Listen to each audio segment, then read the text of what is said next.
Welcome everyone, 5 minutes of faith and fitness. Today we're going to take a look at God's word and see how we can apply it physically, but more importantly, spiritually, to serve not self, but to go out and serve others.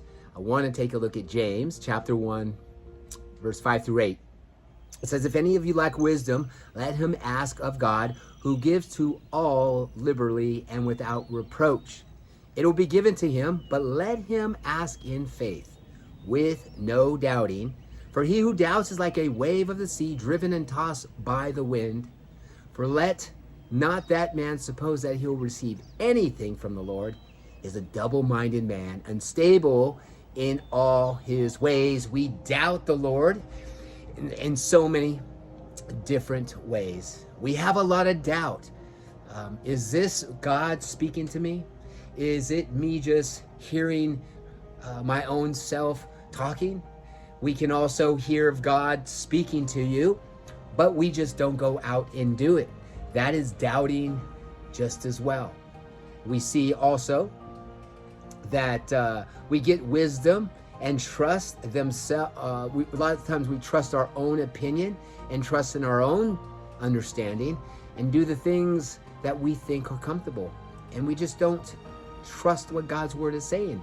That's doubt as well. Are we doubting what God's word is telling us to do? Here's what it says in Proverbs chapter 1, verse 7. It says, the fear of the Lord is the beginning of knowledge, but fools despise wisdom and instruction.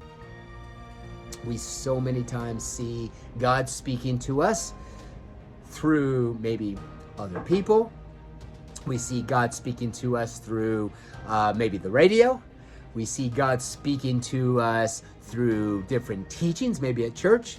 We see God speaking to us through fellow believers.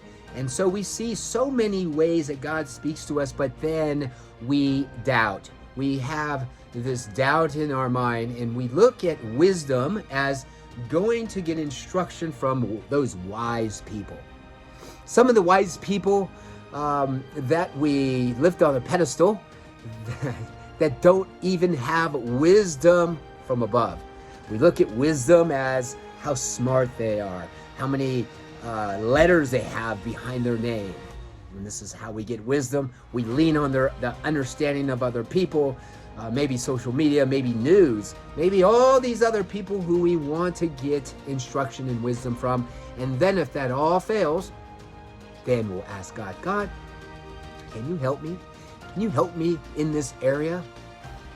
And we made a big mess of this whole situation. So here's what we need to do. We need to ask for wisdom from above and not doubt. We need to first come to him, because this wisdom no one understands but God. This is spoken through his word.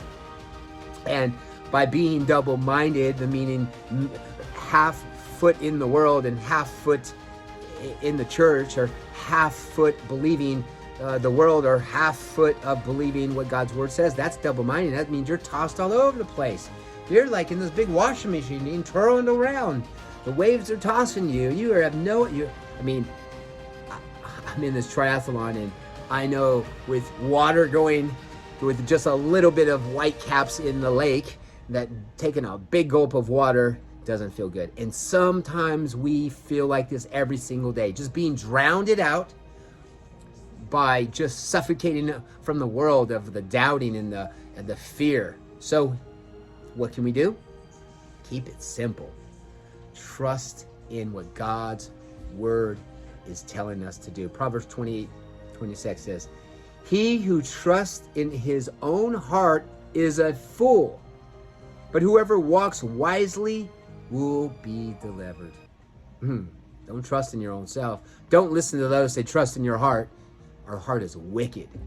And so trust in what God is telling you. This is not about feelings. It's not about how good you feel.